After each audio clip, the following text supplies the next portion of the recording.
Να πούμε λίγο 5 πράγματα. Όταν κάνουμε μια ομιλία γενικότερα ή συζητάμε, πρέπει να πάμε λίγο πίσω στην αρχαιότητα, έτσι. Μια ανασκόπηση των πραγμάτων και να τα δέσουμε όλα αυτά μαζί. Λοιπόν, μπορούμε να πούμε πολλά πράγματα όσον αφορά για την μέλισσα.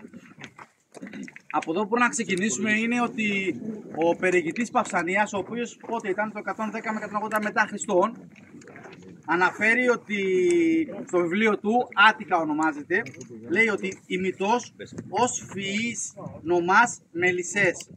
Δηλαδή ότι στον ημιτό υπήρχαν μέλισσες και υπήρχαν ομάδες μελισσιών. Έτσι. Άρα συζητάμε ότι από τα παλιά χρόνια ο ημιτός, σύμφωνα και με την Παυσανία, με βιβλία που έχει αφήσει, ο ημιτός είχε μέλισσες.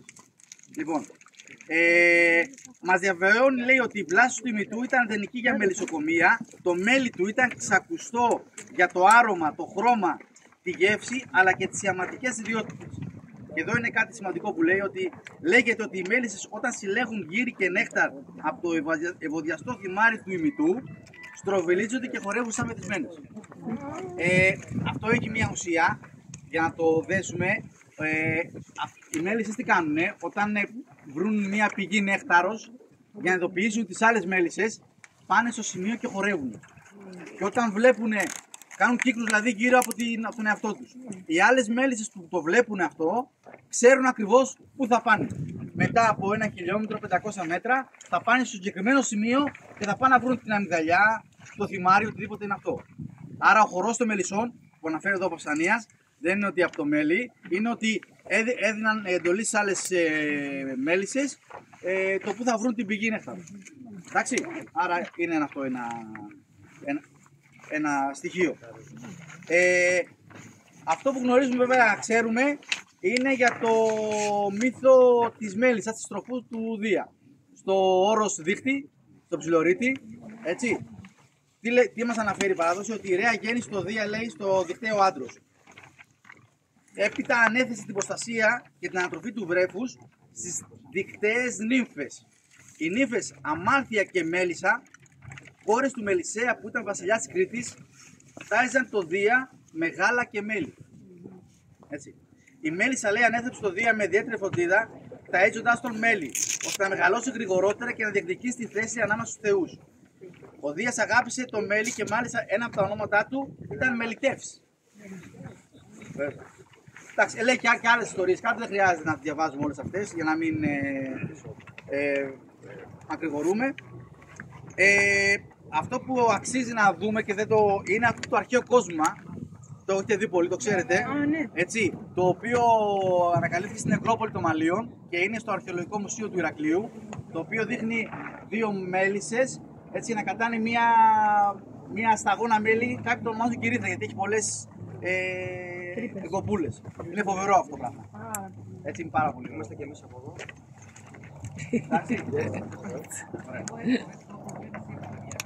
Λοιπόν, στην αρχαιότητα τώρα υπήρχε το μιλόμελο, μήλα διατηρημένα σε μέλι. Υπήρχε το μελίκρατο, μέλι μεγάλα. Το ξύμελο, μέλι με ξηρί, το υδρόμελο, το ενόμελο, μάλιστα λέει μέλι με κρασί. Αναφέρεται ότι ο Δημόκριτος έζησε μέχρι τα βαθιά γεράματα γιατί κατανάλωνε πολύ ενόμελο με άρτα. Αρακόμελο. Λοιπόν, και να πούμε κάτι άλλο το οποίο ενδιαφέρει τον κύριο Γιάννη εδώ, γιατί πάντα ό,τι λέμε έχει μέσα το Γιάννη περιέχει. Να πούμε κάποιες παροιμίες με το μέλι. Τι είναι οι παροιμίες που λέμε? Να σε κάψω Γιάννη, να σαλείψω μέλι. Μπράβο κύριε. Λοιπόν, για το Γιαννάκη. Άλλη παροιμία. Μπράβο, άλλη παροιμία με το μέλι. Γιατί κάνει τα τίποτα πιο. Αγάλη γίνεται η αγγουρίδα μέλι. Έτσι. Και κύριο Γιάννη. Όχι, εκεί δεν έχει Γιάννη, κάνω την αγγουρίδα. Αγγελικούλα ζάχαρη, αγγελικούλα μέλι. Μπράβο. Λέμε ο άλλος είναι μεγάλος κυφίνας. Τεμπέλης. Λοιπόν, έχεις δίκιο. Λοιπόν, μια η βασίλισσα λέει πολλές οι μέλισσες. Μία είναι η βασίλισσα μες στο μέλισσα. Έτσι. Τα λίγα λόγια ζάχαρη και το καθόλου μέλι. Πολλά, υπάρχουν πάρα πολλά. Υπάρχει και ένα το οποίο είναι έτσι για πιο πολύ και τους νέους και τους μεγάλους, όχι μόνο τους νέους. Το κάστανο θέλει κρασί και το καρύδι μέλι. και το κορίτσι φίλημα πρωί και μεσημέρι. Το κάστανο θέλει κρασί και το καρύδι μέλι. Δεν ταιριάζει, μου φαίνεται είναι σιγέ αυτό. Και το κοπέλι κοπελιά και η κοπελιά κοπέλι.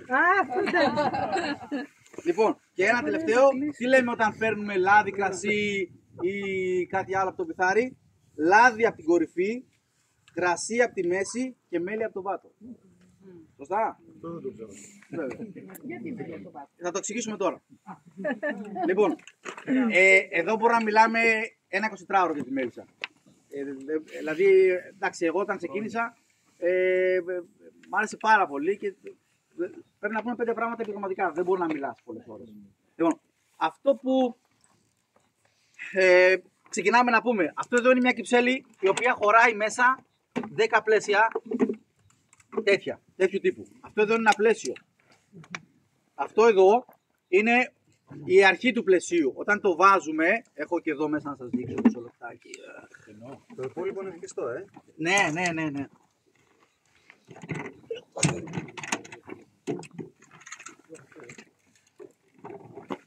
Λοιπόν, αυτό εδώ είναι ένα φύλλο κυρίθρας. Εγώ το παίρνω αυτό, το αγοράζω, είναι κερί, περνάω σύρματα εδώ, το κολλάω με ένα μηχάνημα και αυτό κολλάει πάνω εδώ. Εδώ λοιπόν όταν το βάλω μέσα, οι μέλισσες θεωρούν ότι εδώ βρήκαμε πρόσφατα, θα χτίσουν.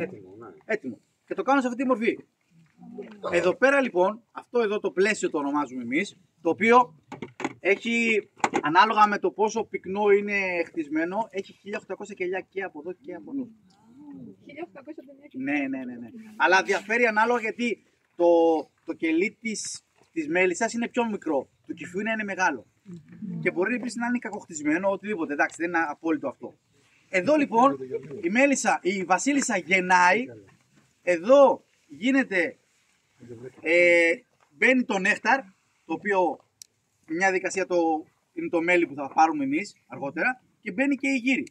Όλη η διαδικασία δηλαδή στο μελίσι γίνεται εδώ μέσα. Εντάξει. Πώς ξεκινάει τώρα? Αν θα αρχίσει να αγγίζεις μελισσοκόμος, θα πας και θα αγοράσεις 2-3 μελίσια, ένα ίσον κανένα. Δεν παίρνουν ποτέ ένα πράγμα. Παίρνεις πάντα 3 για να μπορείς, αν πάθει κάτι το ένα, να έχεις το άλλο. Ξεκινάς λοιπόν, αρχίζεις. Παλιά λέγαμε ένα θα κλέψεις, ένα θα πιάσεις. Μπράβο. Ένα θα αγοράσεις. Και να το κλέψουν. Πολύ σωστά.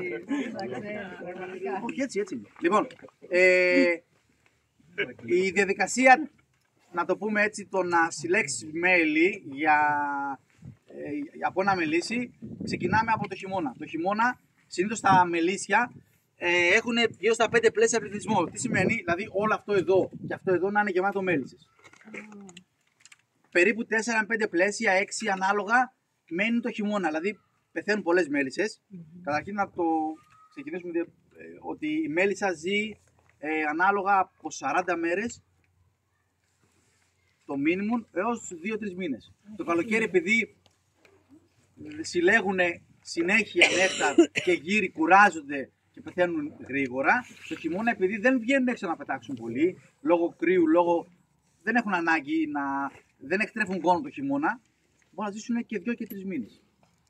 Την άνοιξη λοιπόν, αρχές Φεβρουαρίου με τέλος Φεβρουαρίου, ξεκινάει το μελίσι να αναπτύσσεται.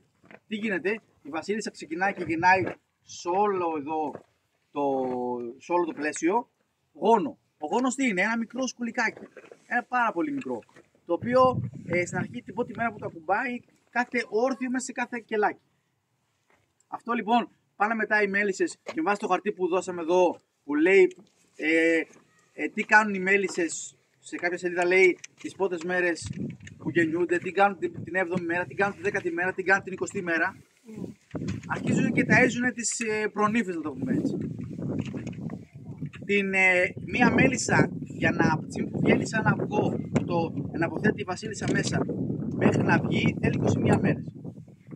Έτσι. Την 9η με 10η μέρα κλείνει το πάνω μέρος, καλά, και η μέλισσούλα που είναι μέσα τρέφεται με το φαγητό που έχουν βάλει οι τροφές μέλισσες. Έτσι.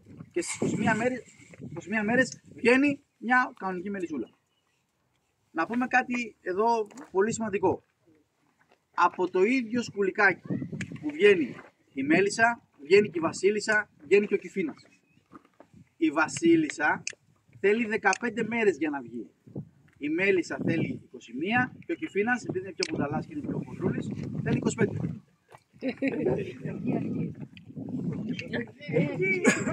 Ποια είναι η διαφορά τώρα? Από το ίδιο αυγό που βάζει η Βασίλισσα μέσα σε κάθε κελί, οι μέλισσες, γιατί ουσιαστικά μπορεί να είναι Βασίλισσα, αλλά οι μέλισσες επιλέγουν το μελίσι πώς θα κινηθεί, για κάποιο λόγο θα κάνουν βασιλοκελί. Το βασιλοκελί τι είναι? Το έχω βάλει και σε φωτογραφία. Είναι πολύ πιο μεγάλο. Ναι, αυτό εδώ. Είναι πολύ πιο μεγάλο από τα κελιά τα άλλα και ξεχωρίζει από όλα από εδώ πέρα. Δηλαδή, θα κάνει βασιλοκελί, το κάνει εδώ και θα έχει το μήκος μέχρι εδώ πέρα για να βγει μέσα η Βασίλισσα. Η Βασίλισσα, με το που θα οριστεί ότι αυτή θα γίνει Βασίλισσα από τις μέλισσες, ταΐζεται μόνο με βασιλικό πορτό. Έτσι βγαίνει η Βασίλισσα. Επιλέγουν οι μέλισσες. Ψηφίζουν. Τι κριτήρια? Βλέπουν ότι η παλιά Βασίλισσα δεν γεννάει καλά. Βλέπουν ότι έχει μεγαλώσει. Βλέπουν για κάποιο λόγο ότι κάτι δεν πάει καλά στο μελίσι. Ο σκοπός του μελισσιού είναι πάντα να ανανεώνεται. Αυτή είναι και η ιστορία της μέλισσας. Έτσι, θέλει πάντα ανανέωση. Όταν λοιπόν δούνε κάτι δεν πάει καλά, επιλέγουν κάποια κελιά, τα διαμορφώνουν αντίστοιχα, ταΐζουν μόνο με βασιλικό πορτό και βγαίνει η Βασίλισσα. Άρα, για να καταλάβουμε. Η προηγούμενη Βασίλισσα τι γίνεται? Η προηγούμενη Βασίλισσα τι γίνεται? Μέχρι να πεθάνει. Η προηγούμενη Βασίλισσα υπάρχουν 2-3 τρόποι. Αν δει ότι οι μέλισσες έχουν κάνει βασιλοκελιά, πάει και τα κεντρίζει. Σκοτώνει τη Βασίλισσα που είναι μέσα. Η μία περίπτωση νιώθει ότι απειλεί. Η άλλη περίπτωση είναι που είναι οι πιο σύνηθες. Προτού βγει η νέα Βασίλισσα, παίρνει το μισό πληθυσμό και φεύγει. Σμηνουρία. Σμηνουργία. Τι λοιπόν η λεγόμενη σμηνουργία? Και αυτό είπαμε είναι η ανανέωση του μελισσιού. Εάν τώρα η καινούργια Βασίλισσα που βγει, γιατί συνήθως όταν φεύγει, εάν δεν είσαι εκεί έχει φύγει. Δεν το πιάνεις. Αν είσαι εκεί όμως, υπάρχουν κάποια ειδικά μαντιλάκια, αυτά εδώ, τα οποία αν το ανοίξεις μυρίζει, έχει μια έντονη μυρωδιά. Είναι από μελισσόχορτο, από τέτοια πράγματα. Και εδώ λοιπόν έρχεται και το άλλο, σωστή ερώτησή σου, που βλέπουμε τις φωτογραφίες με τους τύπους που έχουν το μελίσι πάνω τους, με τους τύπους που έχουν το ίδιο στο κεφάλι τους, γυμνοί και αυτά. Και λέμε, κάτσε ρε μεγάλε, τι είσαι εσύ ο Μάικλ Λαμάρ και φέρεις το μελίσι πάνω σου? Αν είμαστε εμείς εδώ πέρα και πέταγε ένα μελίσι και ανοίξω εγώ αυτό εδώ πέρα τώρα, το μελίσι θα έρθει κάτω στο χέρι μου. Καταλάβατε ποια είναι η ουσία? Έτσι απλώς. Ορισμένα πράγματα είναι απλά, τα δείχνουν δύσκολα για να εντυπωσιάσουν. Όταν λοιπόν ένα μελίσι πάει και πιάσει ένα δέντρο, σε κάπου μια σωλήνα και μπορούμε να έχουμε τη δυνατότητα, πάω λοιπόν από κάτω μια κυψέλα μικρή, σαν αυτή εδώ, μια πεντάρα κυψέλη που λέμε εμείς, μέσα στην οποία όμως τι έχω βάλει? Έχω βάλει ένα πλαίσιο τέτοιο, το οποίο έχει φρέσκο γόνο. Από άλλο μελίσι. Για ποιο λόγο? Για να το δουν ότι εδώ είναι σπίτι, έχει γόνο, πρέπει να το περιποιηθούμε. Οπότε κάθε το μελίσι μέσα στην κυψέλη και εγώ μπορώ να το πάρω και να το πάω οπουδήποτε. Δεν έχει κανένα θέμα. Και κάτι άλλο, ότι εκείνη τη στιγμή, επειδή οι μέλισσες φεύγουν και πάνε να βρουν άλλο σπίτι, έχουν μαζί τους βαλίτσες, πορτοφόλια, σακογιάς, είναι φορτωμένες δηλαδή με τροφή, με φαγητά για να μπορούν να πάνε να χτίσουν κατευθείαν. Οπότε τι κάνει αυτό το πράγμα? Δεν τσιμπάνε εκείνη τη στιγμή οι μέλισσες. Γι' αυτό λοιπόν τους βλέπετε όλους τους γυμνούς και αυτά και βάζουν τα αυτά και δείχνουν ότι δεν τσιμπούν.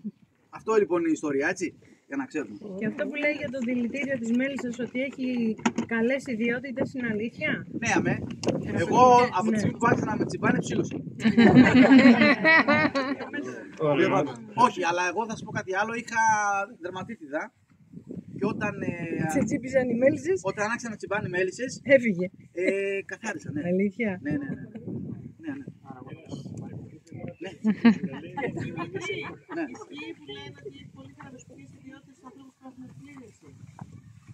Ή στα μυοσκελετικά λέει. Αλλά αυτό δεν σημαίνει ότι μπορεί να τσιμπάνε μέλισσες. Γιατί αν είσαι αλλεργικός. Αν είσαι αλλεργικός, πας στα διάβασα. Λοιπόν, άρα που είχα μείνει, μένουμε το ότι ένα μελίσι λοιπόν ξεκινάει το Μάρτιο να αναπτύσσεται, να μεγαλώνει. Ο άνθρωπος τι κάνει? το βοηθάει το μελίσι να μεγαλώνει. Λοιπόν, άρα έχω ένα μελίσι εγώ εδώ, το οποίο του προσθέτω πλαίσια. Και του βάζω εδώ να χτίσει, να κάνει, να δείξει. Το μελίσι, αν το αφήσει, θα χτίσει οπουδήποτε. Κοιτάξτε που έχτισε εδώ. Αυτό εδώ είναι ένα φελιζόλ το οποίο το βάζω εγώ δεξιά-αριστερά στο μελίσι για αναγιαμόνωση. Το μελίσι λοιπόν δεν είχε που να χτίσει, δεν είχε να κάνει και χτίσει εδώ πέρα. Όχι, το είχε φάει άλλη φορά και βρήκε κενό και χτίσει εδώ. Έτσι. Αν λοιπόν εγώ δεν βάλω μέσα πλαίσια, το μελίσι θα χτίσει ακανόνιστα και οπουδήποτε. Έτσι, αυτό είναι σημαντικό. Άρα εγώ του καθορίζω το πώς θα χτίσει και τι θα κάνει. Έχει μια συγκεκριμένη διαδικασία, αλλάζει πλαίσια, βάζεις τα πιο έξω, πιο μέσα. Εντάξει, δεν μπορώ να δει πώς γίνεται ακριβώς. Όταν λοιπόν κάτω ο όροφος γεμίσει και έχεις κάτω από τα 10 πλαίσια, 7 πλαίσια, 6 που έχουν γεννήσει η μάνα, η βασίλισσα, του βάζεις δεύτερο όροφο. Για ποιο λόγο? Για να μην αισθανθεί το μελίσι ότι σφίγγεται, ότι ζορίζεται και πετάξει. Πάει το πουλάκι. Έτσι το λέμε και πουλάκι τη δημιουργία μας. Λοιπόν, το πουλάκι πέταξε μετά. Αν εσύ που θες να βγάλεις μέλι και θες να. Είναι η δουλειά σου αυτή, δεν κοιτάξτε εγώ που το κάνω ραστευτικά. Αν χάσεις το μισό μελίσι, δεν θα συλλέξεις μέλι. Άρα τι κάνεις, του βάζεις ένα όροφο από πάνω, άλλο ένα τέτοιο. Και του βάζεις πλαίσια. Άλλα πάλι. Ναι, είναι ανοιχτό. Αυτό είναι ακριβώς. Σαν να πάρω δηλαδή αυτό εδώ και να το βάλω πάνω. Δεν έχει καμία, δεν βάζω τίποτα άλλο. Στην πορεία μεγαλώνει το μελίσι, του κάνεις τις απαραίτητες ενέργειες. Δηλαδή δεν έχει πάτο το από πάνω. Το πάνω έχει. Το καπάκι είναι αυτό εδώ. Το κάτω δεν έχει. Αυτό εδώ όχι τίποτα. Βάζει από πάνω ένα όροφο σκέτο, το οποίο δεν έχει από κάτω πάτο. Μπράβο, σωστό. Ένα σκέτο. Εσωτερικά. Ανεβάζει πολυκατοικία. Μπορεί να κάνει τετριόροφο, τετραόροφο.